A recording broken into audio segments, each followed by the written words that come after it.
aéroportée, de la 4e division d'infanterie, de la 101e division aéroportée, de la 82e division aéroportée, des forces navales en Europe, de la 93e escadre d'opération air-sol et du 79e escadron de ravitaillement en vol des États-Unis d'Amérique. Un détachement de la brigade franco-allemande, un détachement de la garde territoriale du Danemark. La musique des transmissions, dirigée par le chef de musique de 2e classe David et par le tambour-major, l'adjudant-chef Gautron. Le capitaine de corvette du Colombier, commandant l'école des matelots à Cherbourg, commande les troupes présentes. La cérémonie comprendra les phases suivantes: l'arrivée des drapeaux, l'accueil des autorités, la revue des troupes. Monsieur Hegseth, secrétaire à la Défense des États-Unis d'Amérique, et Monsieur Hillet, secrétaire d'État à la Défense du Royaume-Uni, accompagné par le général de brigade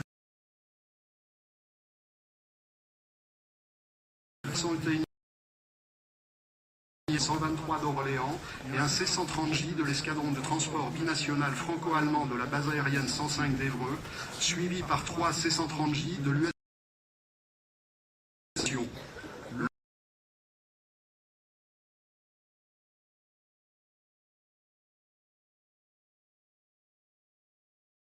Lors des autorités, la cérémonie s'achèvera par le départ des drapeaux.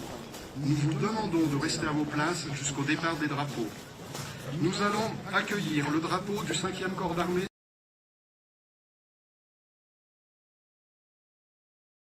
du Danemark.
quelques instants seront accueillis Monsieur Lecornu, ministre des Armées, Monsieur Hegseth, secrétaire à la Défense des États-Unis d'Amérique, Monsieur Hillet, secrétaire d'État à la Défense du Royaume-Uni, Monsieur Brunetière, préfet de la Manche, l'amiral Grady, vice-chef d'état-major des armées des États-Unis d'Amérique, le général de corps d'armée Stéger, officier général de zone de défense et de sécurité ouest, le vice-amiral d'escadre de Guibert, commandant l'arrondissement et la zone maritime Manche-Mer du Nord, préfet maritime de la Manche et de la Mer du Nord, le général de brigade Vecht, attaché de défense près l'ambassade du Royaume-Uni en France.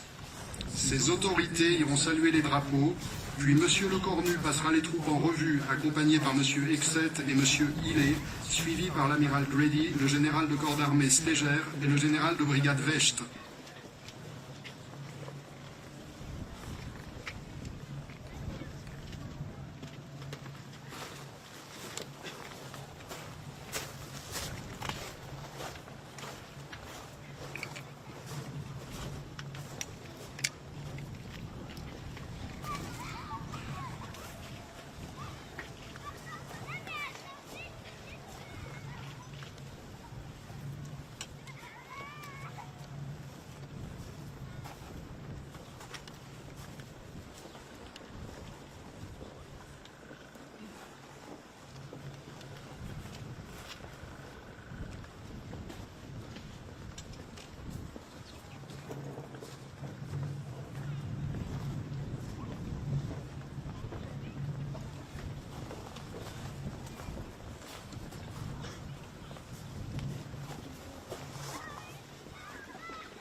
Hoist the colors.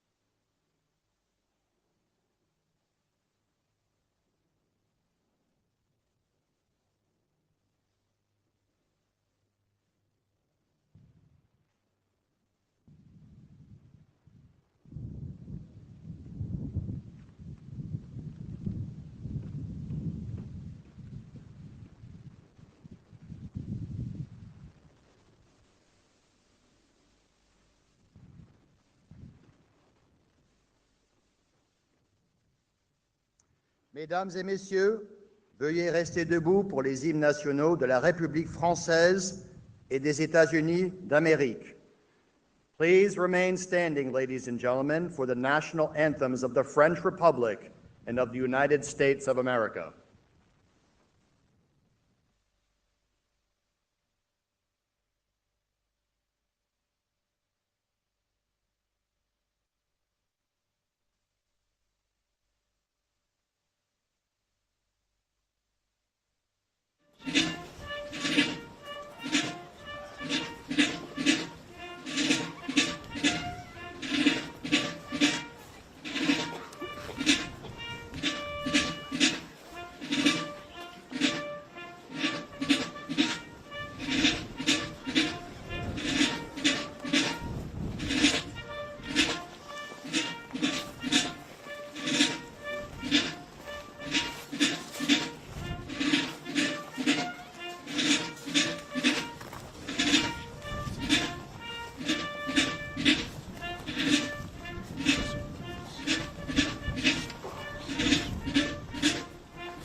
3C-130 des forces aériennes des États-Unis d'Amérique suivent les appareils de l'armée de l'air et de l'espace qui viennent de nous survoler.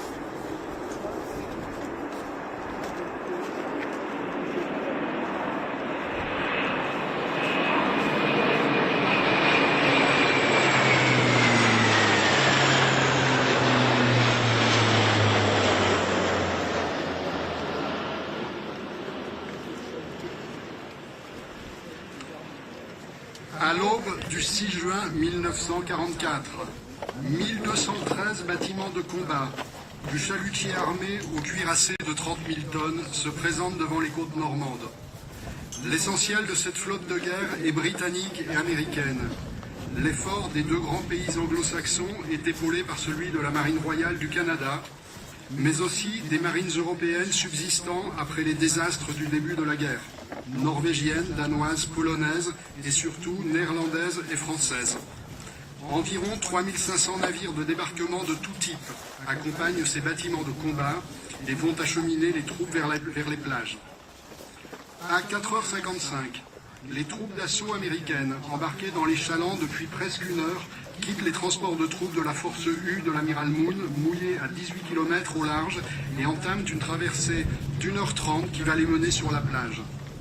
À 5h40, le bombardement naval de la force d'appui-feu de l'amiral Lio écrase les défenses côtières.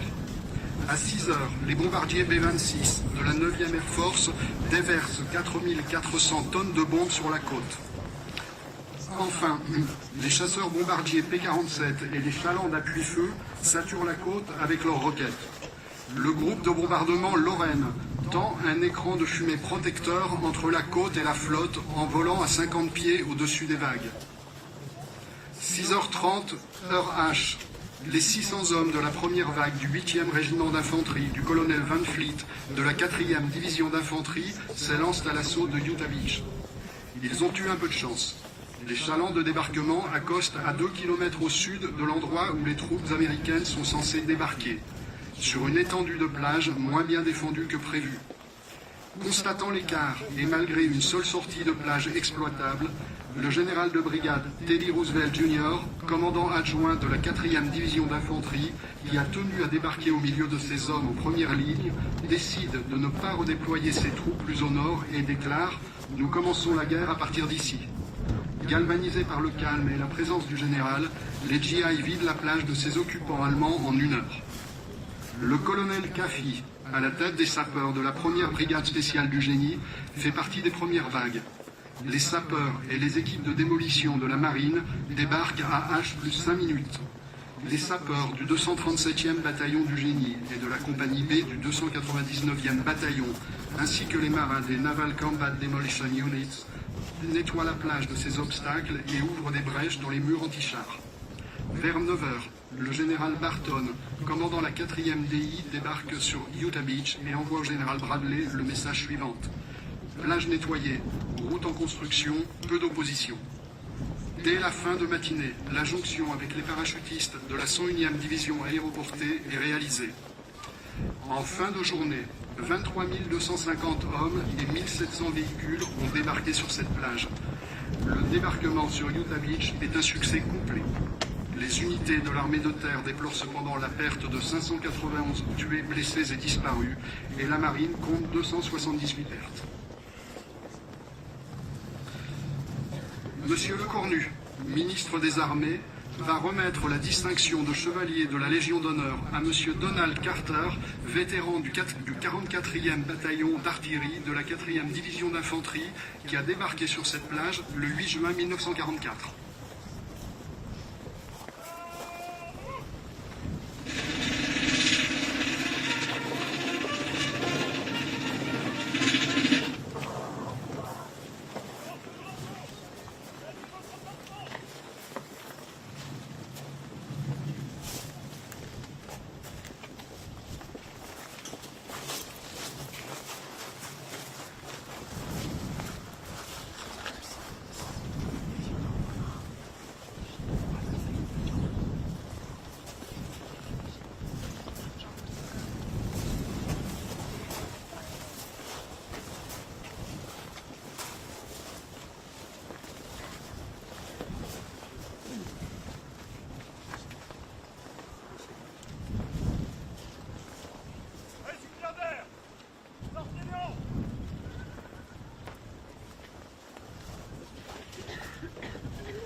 Carter. Au nom du président de la République, nous vous remettons les insignes de chevalier de la Légion d'honneur.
Allocution de Monsieur Deval-la-Vieille, maire de Sainte-Marie-du-Mont.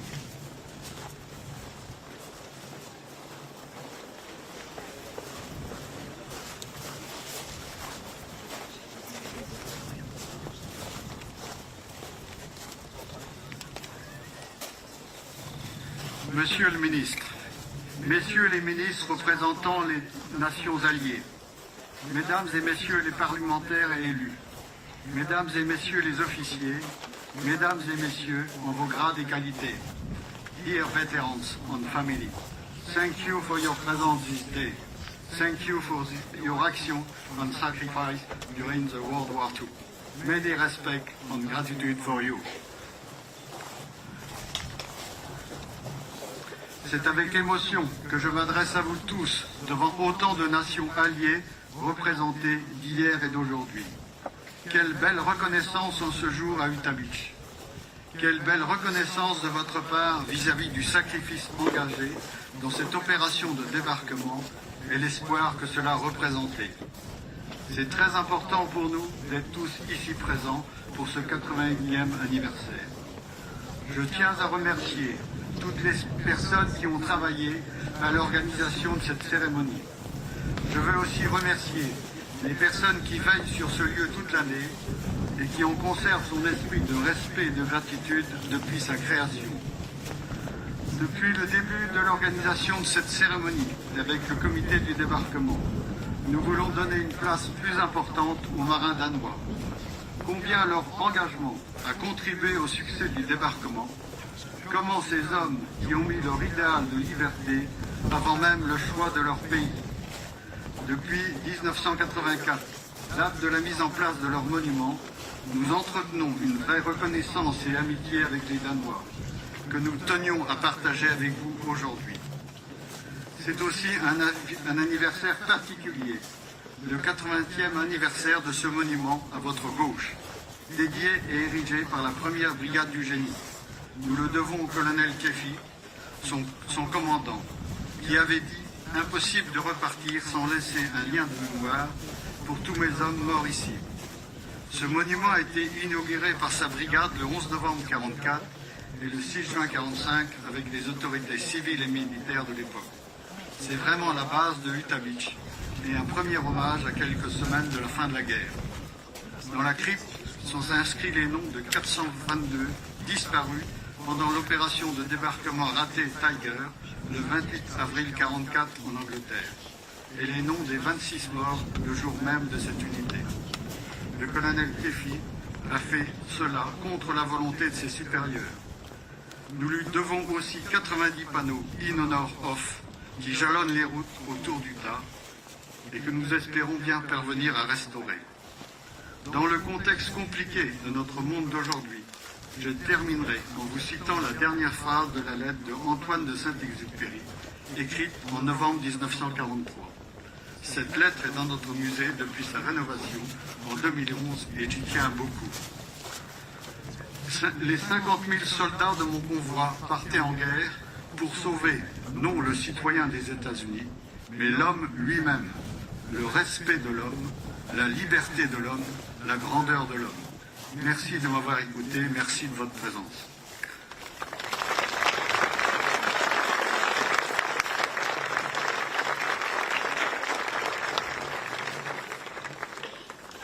Allocution de Madame Burgère, ministre plénipotentiaire de l'ambassade du Canada en France.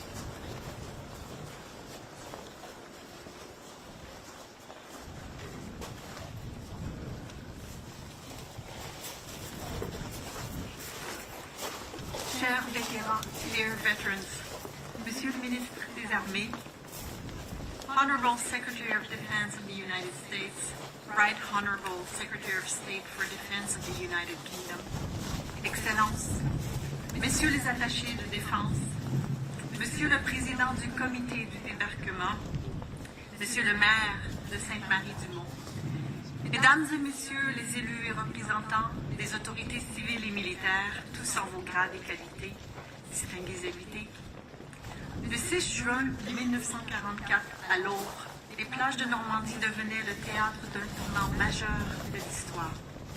Les soldats venus de partout, y compris du Canada, étaient portés par la conviction profonde que certaines valeurs, la liberté, la dignité humaine, la justice, méritent d'être défendues, et ce, au prix de tous les sacrifices.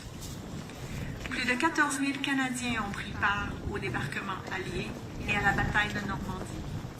À la fin de la Seconde Guerre mondiale, plus d'1 million de Canadiens avaient servi en uniforme dans le plus atroce conflit armé du XXe siècle. Plus de 45 000 Canadiens n'en sont jamais revenus. Ils sont tombés en Sicile, à Hong Kong, dans l'Atlantique, aux Pays-Bas et ici, en Normandie. Un grand nombre d'entre eux n'avaient même pas 20 ans. À la France et à tous ceux qui font vivre cette mémoire, nous disons merci. In June 1944, Normandy became the stage of a collective act of solidarity unlike any the world had seen before. Here in Sainte-Marie-du-Mont, where our nations once stood, shoulder to shoulder, we honor the courage of those who landed and the lasting bonds their sacrifice forged. Soyons chaque jour à la hauteur de ce sacrifice. We will remember them. Nous nous souviendrons d'eux.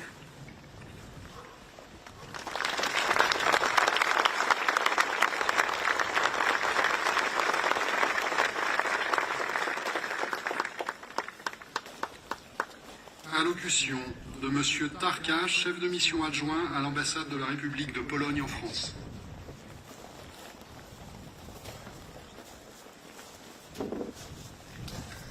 Chers vétérans, Monsieur le maire, Monsieur le ministre, Monsieur le secrétaire de la Défense, chers représentants des forces armées et des administrations à vos titres et qualités, chers habitants, mesdames et messieurs. C'est un grand honneur d'être parmi vous en tant que représentant de l'ambassade de la République de Pologne et de pouvoir prendre la parole. Je suis particulièrement reconnaissant. Il y a 81 ans a débuté la plus grande opération amphibie aéroportée jamais organisée, une opération qui allait changer le destin du monde. Aujourd'hui, nous pensons à ceux qui se sont lancés au péril de leur ville à l'assaut du mur de l'Atlantique réputé imprenable.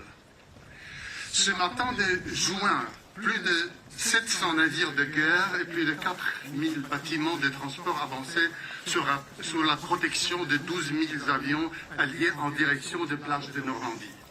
À leur bord, des hommes venaient de 12 pays dont le courage a permis de mettre en terme à l'une des pires barbaries de l'histoire. Parmi eux, les soldats polonais qui ont pris part à cette formidable armada et en furent un important contributeur. Le jour J, nombre de nos pilotes marins et soldats polonais s'étaient nés aux côtés de leurs frères d'armes. Notre principal effort s'est concrétisé dans la phrase suivante lorsque la première division blindée commandée par le général Maczek, effort de 16 000 soldats polonais, a pris part à la bataille de Falaise. Ces exploits ont permis de refermer la célèbre poche de même nom, offrant aux Alliés une victoire stratégique décisive et concluant la bataille de Normandie. Ces faits d'armes a valu au général Maczek d'être fait grand officier de la Légion d'honneur par la volonté du général de Gaulle. Le sacrifice consenti alors par les Polonais fut important. 650 des soldats de Maczek reposent au cimetière militaire polonais d'Orville-Langannerie. Les Polonais, le premiers à se battre contre l'Allemagne nazie depuis 1900 pour la cause commune, même mené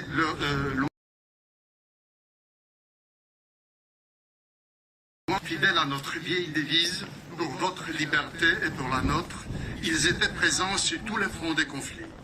Abandonnés en 1945, les combattants polonais se sont vus exclus de la célébration de la victoire à Londres le 8 mai 1946 pour ne pas froisser les soviétiques ni les communistes au pouvoir en Pologne. Les anciens combattants polonais ont dû attendre un demi-siècle pour voir les soldats de leur pays défiler sur les lieux de leur victoire, même si là où les Polonais se battaient, comme si en Normandie, le peuple ne les a jamais oubliés. Aujourd'hui, nous entretenons la mémoire essentielle de ces héros, comme de tous ceux qui sont venus se battre, mourir et vaincre en territoire normande. Nous n'oublierons jamais les braves des nations alliées qui ont versé leur sang sur cette terre et qui y dorment pour l'éternité.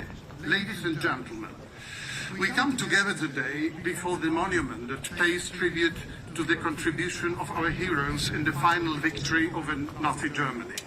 I salute all those who have gathered here to express the gratitude to those who fought for a Europe free, whole and peace. Indeed, today one cannot speak of the fight for freedom without thinking of Ukraine and the Ukrainians. Peace in Europe has been shattered by Russia once again, and the free and democratic world is challenged. We Poles have always been allies of freedom, and for freedom and peace to prevail in Ukraine, we must persist in our unity and in our support to our Ukrainian brothers and sisters. After all, unity and perseverance are perhaps the most important lessons left to us by the heroes who came to fight on this Normandy soil and whose memory we cherish today. May we never forget the sacrifice. Thank you.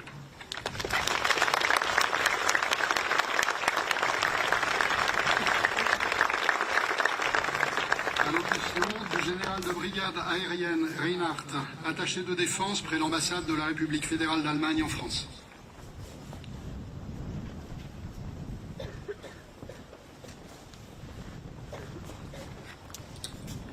Veterans, anciens combattants, Monsieur le ministre, Mr. Secretary Hegseth, Mr. Secretary Healy, Excellences, Mesdames et Messieurs les officiers généraux, Mesdames et Messieurs, en vos grades et qualités, soldats. C'est pour moi un très grand honneur de prendre la parole ici, aujourd'hui, au nom de la République fédérale d'Allemagne, mais aussi en tant qu'être humain profondément ému par l'esprit de ces lieux. Le 6 juin 1944 n'a pas seulement marqué un tournant militaire, mais un tournant dans l'histoire de notre continent. Ce fut le début de la libération de l'Europe du joug d'un régime totalitaire et inhumain. Pour nous Allemands, ce jour reste un jour d'humilité, mais aussi un jour de gratitude. Gratitude envers ceux qui ont risqué et souvent donné leur vie pour libérer l'Europe, y compris l'Allemagne. Gratitude envers ceux qui, après la guerre, ont choisi la réconciliation plutôt que la vengeance. Pouvoir parler ici aujourd'hui en tant que représentant officiel d'Allemagne, voir des soldats allemands côte à côte avec leurs partenaires français, américains et alliés, ce n'est pas une évidence, c'est un privilège. C'est aussi un signe de confiance de la part de nos partenaires, alliés et amis. Je tiens à remercier chaleureusement nos hôtes français. Depuis plus de 20 ans, lors de commémorations, vous accueillez ici en Normandie les soldats allemands. Ce geste montre le sens même de ce qui rend l'Europe si précieuse. La volonté de se réconcilier, même là où l'histoire a laissé des blessures profondes. Aujourd'hui, nous honorons le courage des soldats alliés, la souffrance des civils et la fin d'une idéologie de haine. Mais nous pensons aussi au présent et au demain. La présence ici, aujourd'hui, des jeunes soldats allemands est un symbole fort d'un avenir commun, d'un engagement conjoint pour défendre notre liberté, d'une Allemagne profondément européenne, engagée aux côtés de ses partenaires au sein de l'Union européenne et au sein de l'OTAN. Mesdames et messieurs, la commémoration du débarquement est aussi un moment plein d'espoir. Car cette journée nous rappelle que des anciens ennemis marchent aujourd'hui côte à côte, que le souvenir s'est transformé en devoir que nous acceptons avec beaucoup d'humilité. Thank you from the bottom of my heart. Merci de tout cœur.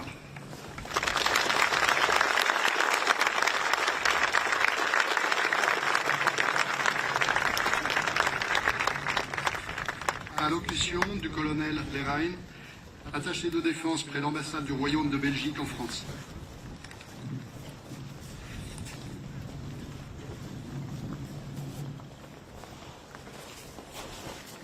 Dear veterans, Monsieur le Maire, Votre Excellence, Monsieur le Ministre des Armées de la France, Your Excellency, Secretary of Defense of the United States, Your Excellency, Secretary of State for Defense of the United Kingdom, Your Excellencies, Ambassadors and Representatives, Vos Excellences les autorités politiques, régionales et locales françaises, Monsieur les généraux et améaux, Messieurs les attachés de défense, Messieurs et Mesdames les autorités en vos grades et qualités, Messieurs et Mesdames les porte-drapeaux, Messieurs et Mesdames représentants des associations d'anciens combattants, Messieurs et Mesdames. The Belgian Minister of Defense asked me to deliver this message in the name of the Belgian Army and Government. Our country owes much, if not everything, to the brave men that risked their lives on this beach 81 years ago. The young men landed here on Utah Beach came from the US. Further to the east, men would land from the UK and Canada. They risked their lives without hesitation, not to restore liberty to their own countries, but to bring liberty to us. To quote from the marching order of General Eisenhower on D-Day, you will bring about the elimination of Nazi tyranny over the oppressed peoples of Europe. We need to realize how exceptional this undertaking was in human history.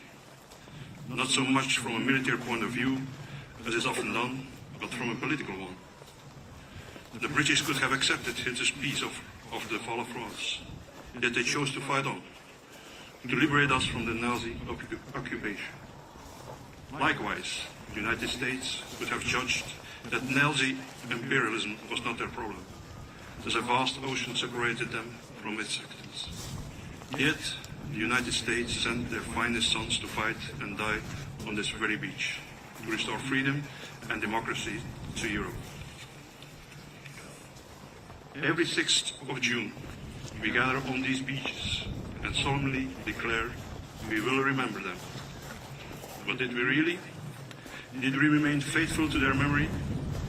Did we honor their sacrifice? It is time to admit we did not. Over the years, we forgot the primary lessons the brave men of D-Day taught us. Their gravestones remind us that freedom is not a given, that peace without effort does not exist. Yet we, the nations of Europe, chose to neglect these lessons. We dismantled our armies, and in doing so, we lost the capacity to defend liberty and democracy, both at home and abroad. The price of this dereliction of duty is high.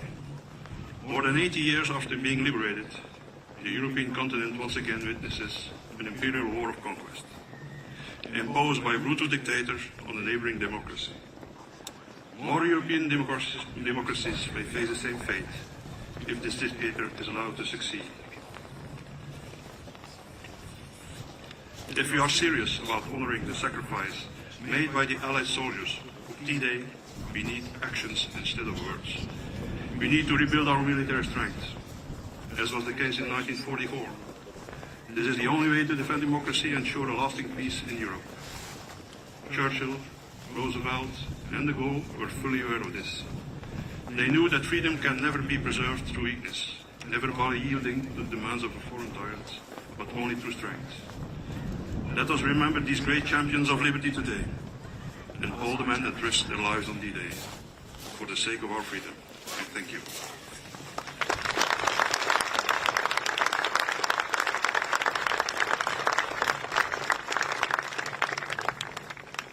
Allocution de M. Andersen, membre du Parlement, délégué général de l'armée territoriale du Danemark.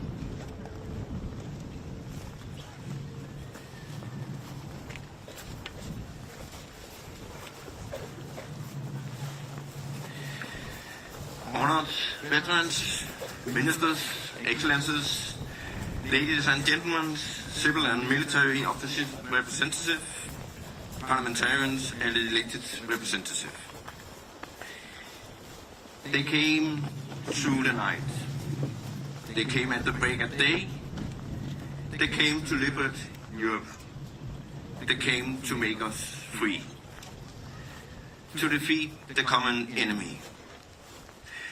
Today we are gathered here to honor those who arrived on these shores on the 6th of June 1944, determined to liberate Europe from the Nazi occupation, determined that we should regain our lost freedom. We honor the women and men from all nations who left their families and came to aid of Europe when we needed them the most. Among them were more than 6,300 Danish merchant seamen, more than 800 of whom were here that day, as well as Danish pilots and soldiers from Denmark who served and died alongside their allied partners. We honored them and the sacrifices they made. Together, in their thousands, they fought on land. In their thousands, they fought from sea and air. In their thousands, they died on land. Or in their thousands, they died on the beaches and in the sea. We have all seen recordings and movies about D-Day. We have read books and seen documentaries about the event on this very beach. Nevertheless, we cannot imagine the horror and reality for those who participated on that day. The event of that battle will forever be a part of our history. The soldiers, the sailors, and the airmen who were there and survived never forgot those days. Those who lived and those who died, and neither will we. Just a month ago, on the 5th and 8th of May, Denmark and France celebrated the 80th anniversary of the end of World War II. In all our nations, we honored and remembered the thousands of men and women who played their part in the war and in the resistance, among them the many who paid the ultimate price. They all deserve their place in history. We remember them all, the soldiers, the sailors, and the airmen. We remember their sacrifice. We commemorate their bravery. We remember the fallen. To us, although not to themselves, they were all heroes. Ladies and gentlemen, today is a day of remembrance and gratitude. Today we remind ourselves of the price of freedom. And today we pray that history will never repeat itself. As Commissioner to the Danish Home Guard, it is both an honor and humbling to be standing here on Utah Beach among representatives of those nations who, through the will of their people and bravery of their servicemen and civilians, offered so much to make Europe free. Together, may we remember the servicemen and women who paid the ultimate price 81 years ago and express our gratitude to them, one and all. They came in their thousands, the rest here in their thousands, lest we forget. Thank you.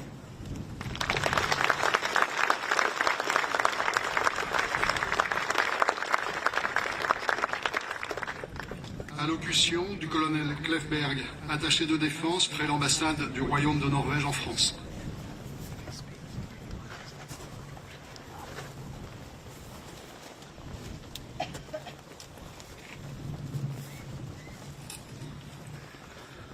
Dear veterans, chers vétérans, ministers, secretary, generals and colleagues, ladies and gentlemen, dear friends.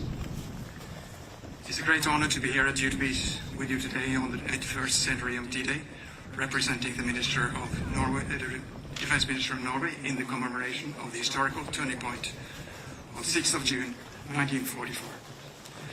President Roosevelt explained the U.S. declaration of war in a telegram to Minister Churchill on the 8th of December 1941 after the attack on Pearl Harbor.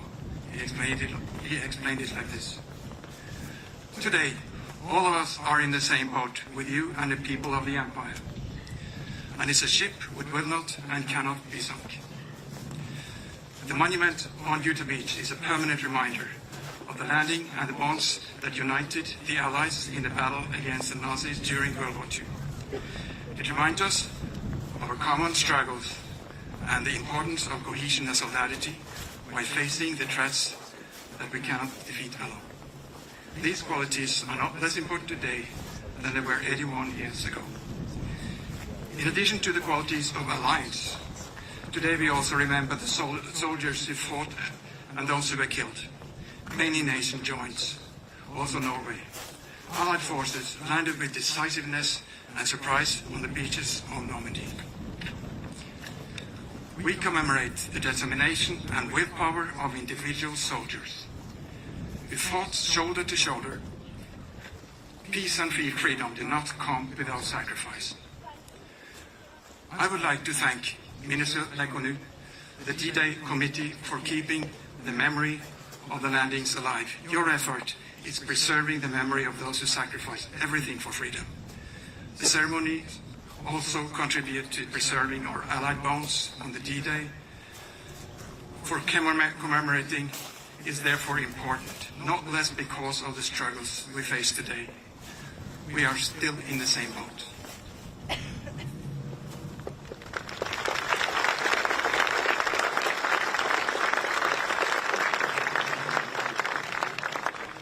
Allocution de Monsieur Versteeg, ambassadeur du Royaume des Pays-Bas en France.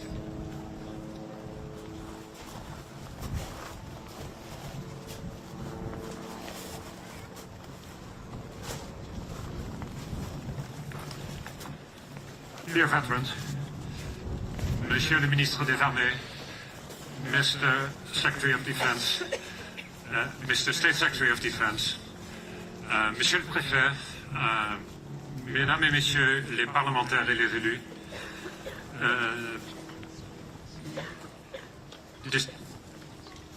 ladies and gentlemen, today we stand here on sacred ground, a place where 81 years ago thousands of young men gave their lives for something bigger than themselves: freedom, democracy, and peace. Among them were also Dutchmen, pilots, Marines, resistance fighters, who fought shoulder to shoulder with their allies for a free Europe. Without American commitment, support and cooperation, that liberation would have been unthinkable.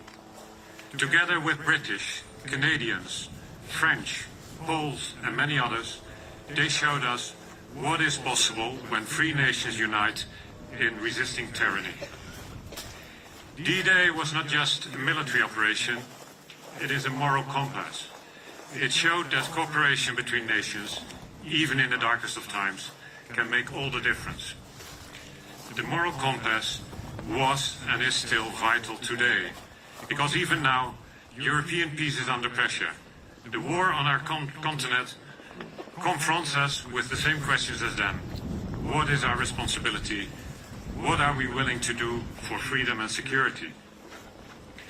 Remembering D-Day does not only mean looking back, it also means recognizing that peace can never be taken for granted. It requires vigilance, preparedness, and investment. It requires unity, and it requires the courage to act when our values are threatened.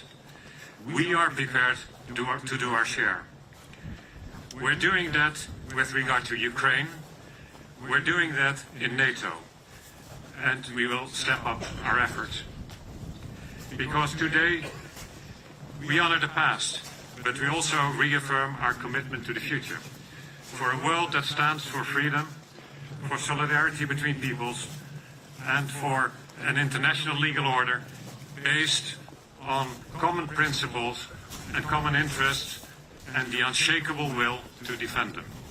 Let us carry that pledge, written here on June 6, 1944, in sacrifice and courage, today with renewed determination. Thank you very much.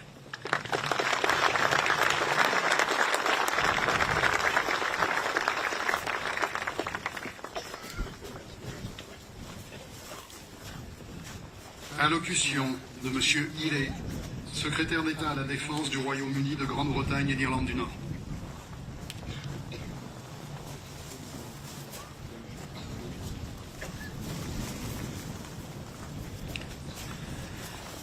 Bonjour tout le monde.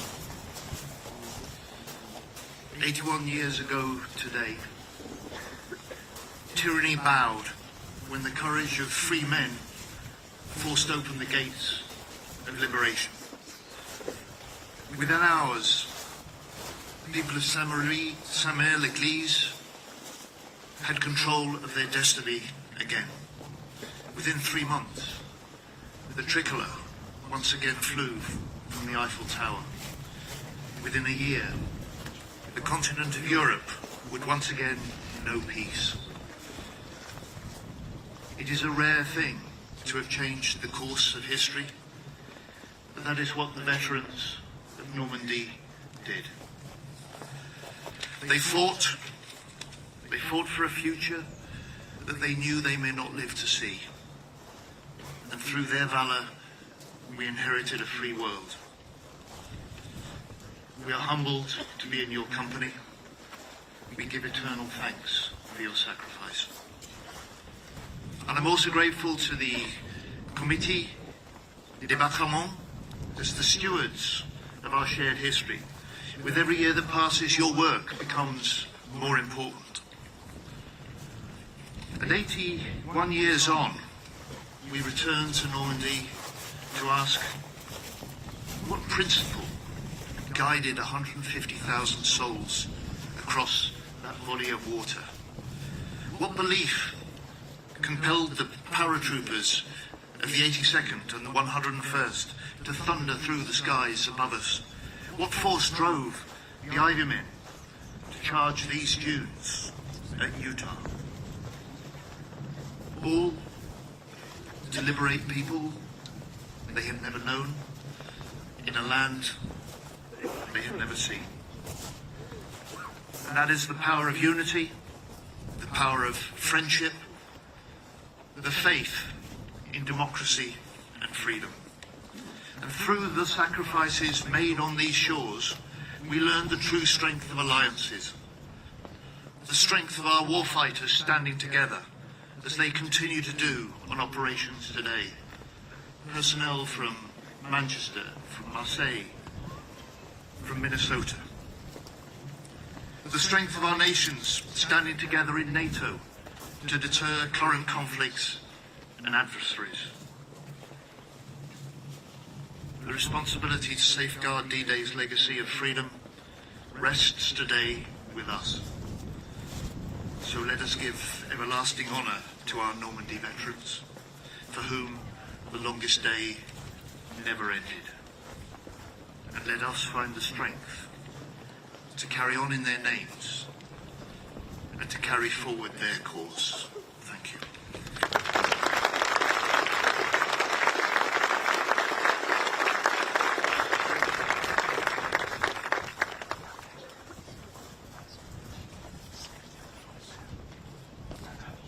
Allocution de M. Hegseth, secrétaire à la Défense des États-Unis d'Amérique.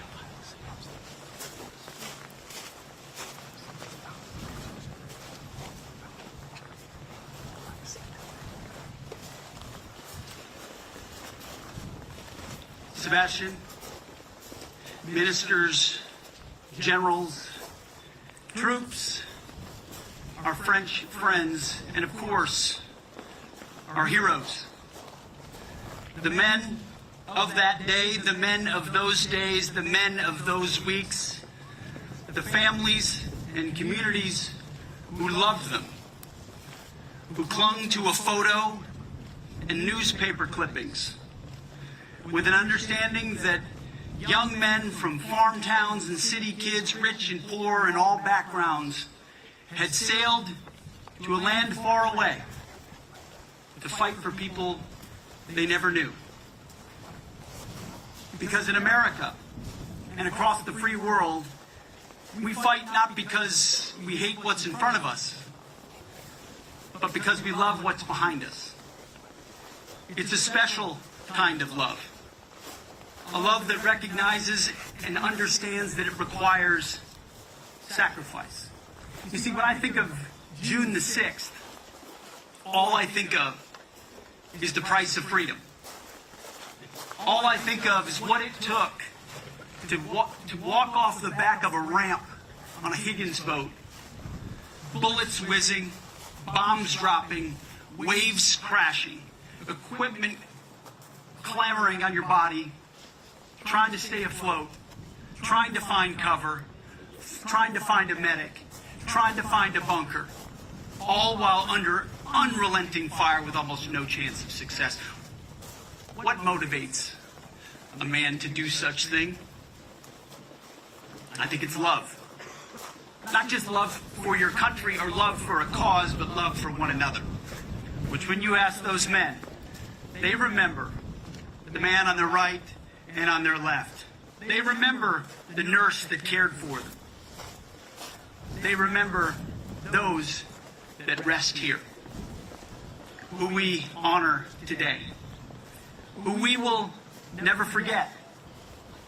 You see, their legacy is a gift to us. And the question is, what will we do with it? Will we live worthy of it? And today I think it's a moment to ask all of ourselves the very same question. Could I do that? Could you do that? Could we do that? Could our countries muster that? Do we believe in ourselves enough to invest in ourselves, to project power, to defend freedom, and deter war? That's our question. That's our job at every level, from the Secretary of Defense to the Minister of Defense in France and the UK, NATO, and across the world. But also down to each family, each parent, each community, each school, each church. Are we raising up young men and women who understand the price of freedom? Who understand that history is not over, who understand that there's goodness, and there's brotherhood, and there's things worth fighting for. But in order to cherish and have those things worth fighting for, you have to be willing to stand for them when it matters the most. So I want to thank all the troops here today from all countries. The flags behind us, the coalition that continues to this day. Our friends in France who continue, as you drive through these beautiful towns, to wave American flags, to wave British flags, to wave Canadian flags, because they have not forgotten. And may we, as leaders, as troops, and as citizens, never forget ourselves.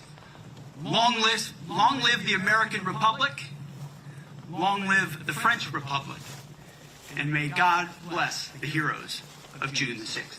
Thank you.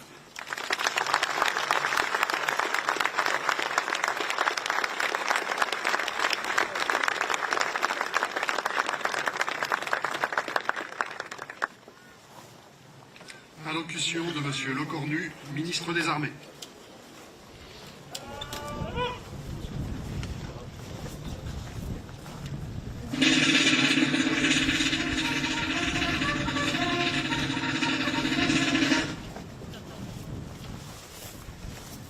Chers vétérans, messieurs les secrétaires à la défense des États-Unis et du Royaume-Uni, cher Pete, cher John, mesdames et messieurs les représentants des autorités civiles et militaires, nationales, internationales et locales.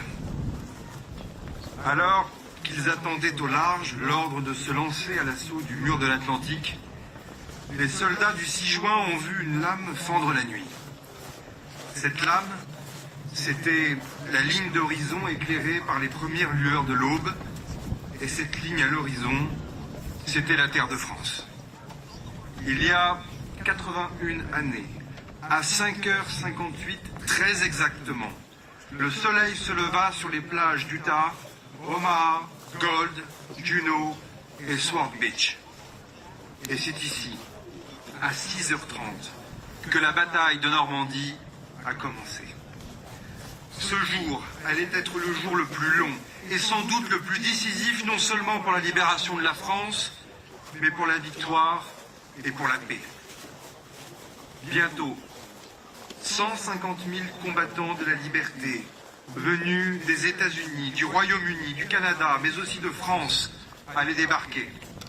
Ils avaient pour mission d'ouvrir la voie à une formidable armée d'1 million de renforts américains, britanniques, canadiens, hollandais, grecs, belges, polonais, danois ou encore norvégiens.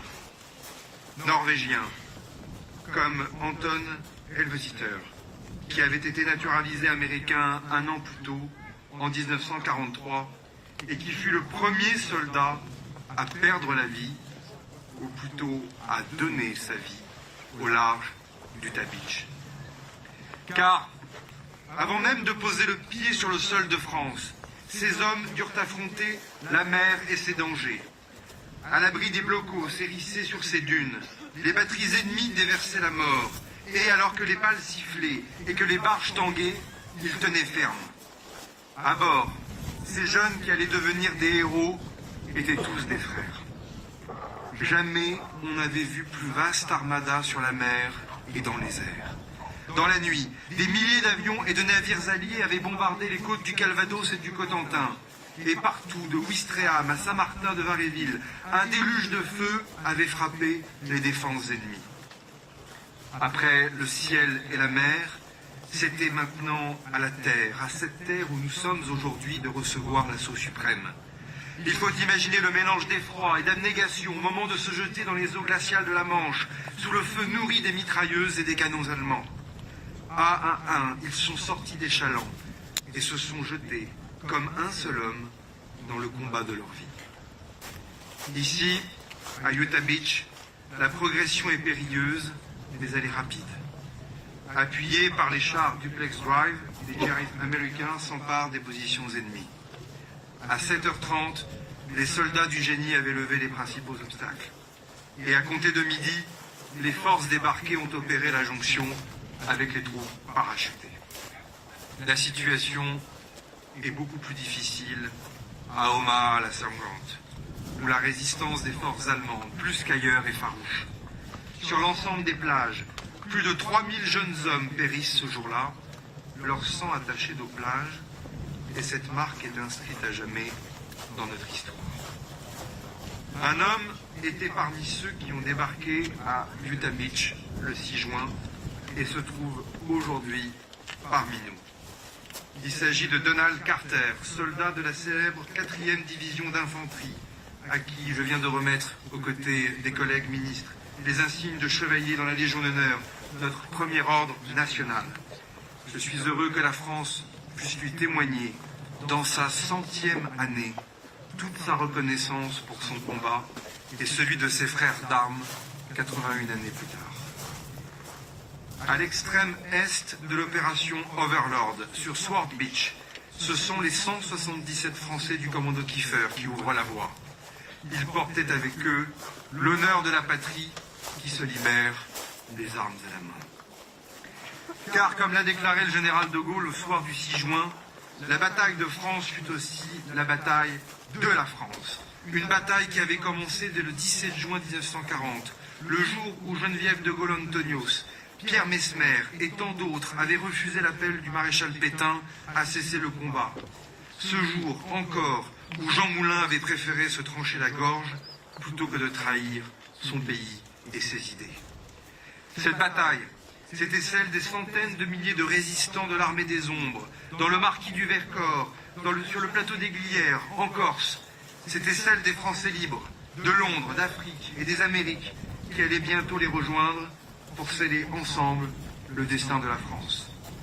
Cette grande bataille, c'était celle de la France et de tous ses alliés, ici à l'ouest et sur le front est, avec l'armée rouge. La libération était en marche, et de victoire en victoire, ces hommes de tous les pays allaient devenir les visages de cette liberté retrouvée, liberté chérie. Ils étaient jeunes, ces libérateurs. La plupart avaient à peine 20 ans. Et pourtant, leur courage de loin dépassait leur âge. Ici, comme ailleurs, ils ont pris tous les risques pour libérer une terre qui leur était étrangère et qui, pour beaucoup, serait la dernière. Des croix blanches sont là, partout dans notre pays ou notre région, pour nous rappeler leur mémoire et notre immense devoir de reconnaissance. Par leur sacrifice et leur don total, ils ont vaincu le nazisme, libéré les camps de la mort et, comme en ce matin du 6 juin, ouvert l'horizon. Ils ont franchi ce mur de l'Atlantique qu'Hitler croyait invincible. Mais derrière ce mur, les vétérans qui sont ici le savent, se cachent d'autres murs, des idéologies de la haine, l'indifférence, la banalisation, l'oubli. Cet après-midi, nous n'oublions pas. Nous n'oublions pas l'héroïsme, nous n'oublions pas l'amitié ni la fraternité, nous n'oublions pas le sang versé pour notre liberté. Aujourd'hui, c'est à nous de poursuivre l'œuvre de la paix en Européens et avec les États-Unis, le Royaume-Uni, le Canada et toutes les nations qui se sont unies en ce matin du 6 juin. Le monde a besoin de cette paix et de notre unité. C'est notre devoir sacré devant nos morts et devant l'histoire. Vive la République et vive la France!